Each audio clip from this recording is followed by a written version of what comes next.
Salam alaikum. On commence par le premier thème, la reproduction humaine et santé.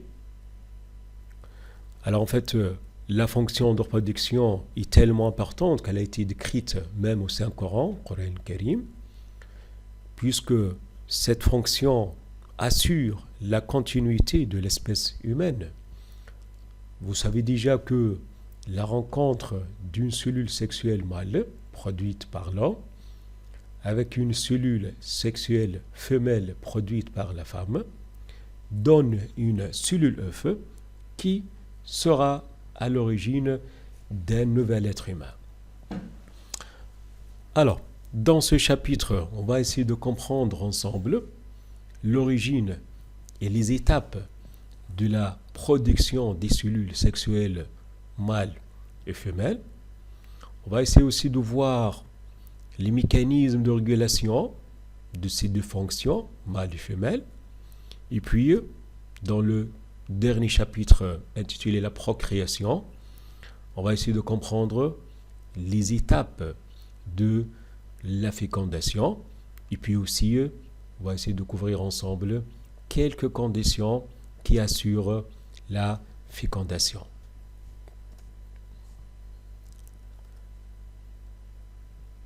On commence alors par le premier chapitre, donc la fonction reproductrice chez l'homme.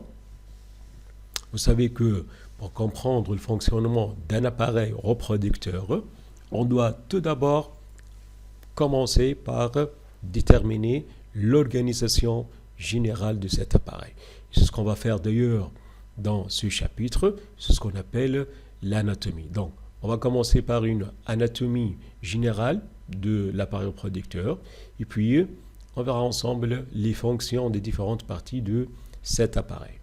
Alors, voilà donc ce petit document qui représente l'organisation de l'appareil reproducteur de l'homme. En effet, les parties de cet appareil, on peut les diviser en 4 types. On commence par ce qu'on appelle les glandes annexes, constituées par les 2 vésicules séminales, la prostate ainsi que les 2 glandes de Cowper. Et puis les voies génitales, constituées par l'épididyme, les canaux différents. Bon, il y en a 2 épididymes, 2 canaux différents et un seul urètre. C'est ce qu'on appelle donc les voies génitales. Et puis donc les gonades chez l'homme, c'est ce qu'on appelle les testicules. Alors comme vous pouvez le constater, alors les testicules se trouvent à l'intérieur d'un sac qu'on appelle le scrotium. Le scrotium donc met les testicules hors l'abdomen. Alors cet emplacement est très important en fait parce que ça représente ou ça permet donc une condition de température favorable pour la production des cellules sexuelles chez l'homme, puisque ces dernières ne peuvent pas produites à une température de 37 degrés. Donc on aura besoin d'une température inférieure à 37 degrés pour pouvoir produire ces cellules sexuelles.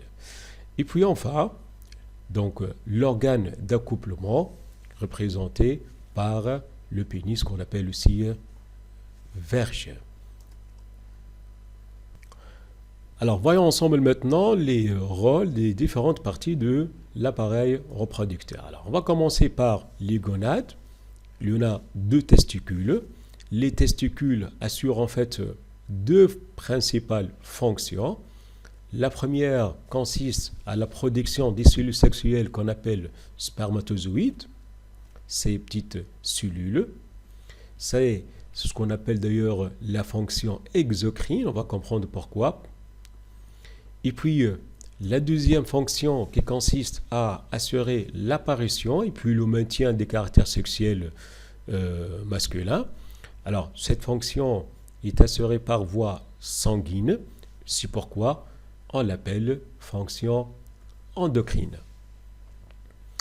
Et puis les voies génitales, alors on commence par l'épididyme. Alors on a dit que l'on a 2 épididymes, alors cherchons ensemble où se trouve l'épididyme au niveau de l'appareil.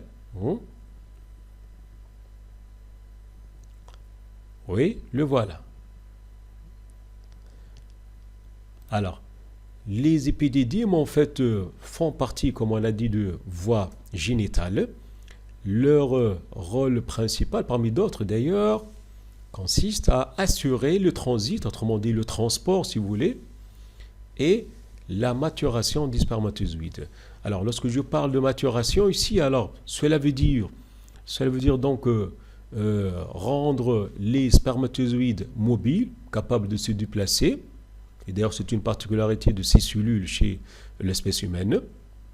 Ou puis, ces spermatozoïdes au niveau du l'épididyme deviennent capables de féconder un ovocyte. Alors, je ne vais pas entrer dans le détail parce qu'on va revenir à ça dans le 3e chapitre, Inch'Allah. Ce que vous devez retenir pour le moment, c'est que ces spermatozoïdes, au niveau de l'épididyme, deviennent fécondants. Autrement dit, donc, si on prélève des spermatozoïdes donc, à partir de l'épididyme, on peut avoir donc une fécondation normale lorsqu'on la place donc in vitro avec une cellule sexuelle femelle. On passe maintenant à la deuxième voie génitale. Donc, ce sont les canaux différents. Alors, ces canaux donc partent de l'épididyme.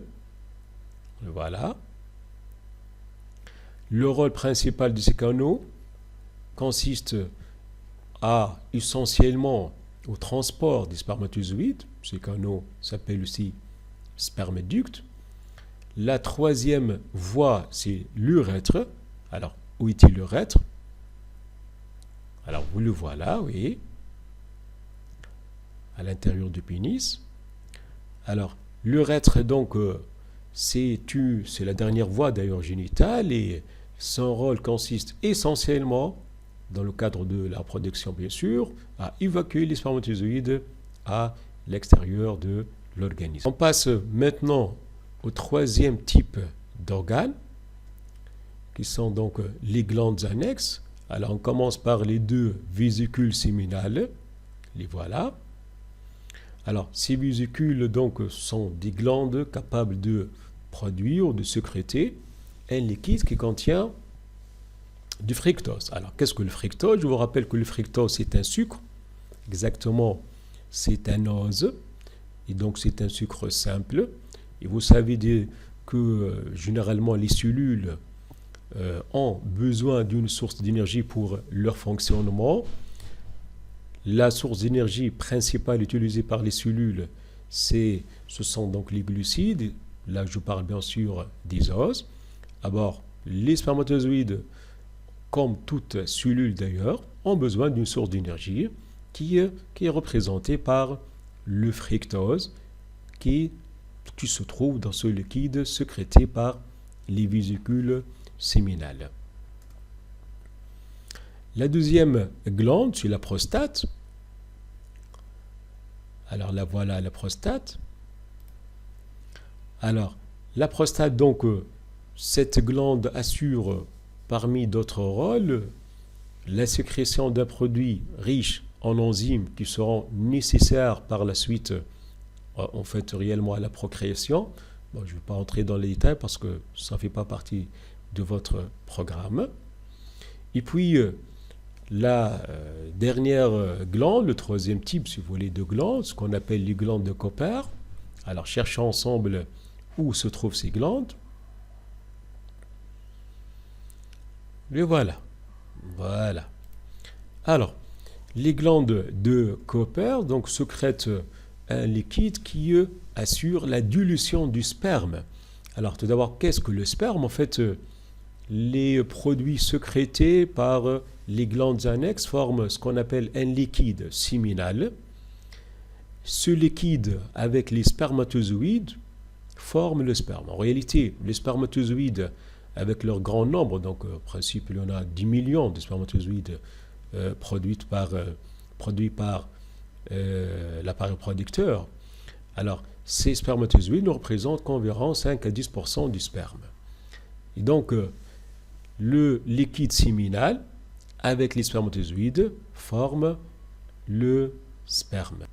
Alors, donc, voilà brièvement les rôles des organes de l'appareil reproducteur de l'homme. Alors, là, une question qui se pose, alors, quelles sont les structures responsables des fonctions des testicules? Alors, je vous rappelle que les testicules assurent deux rôles, qui sont la fonction exocrine et puis la fonction endocrine.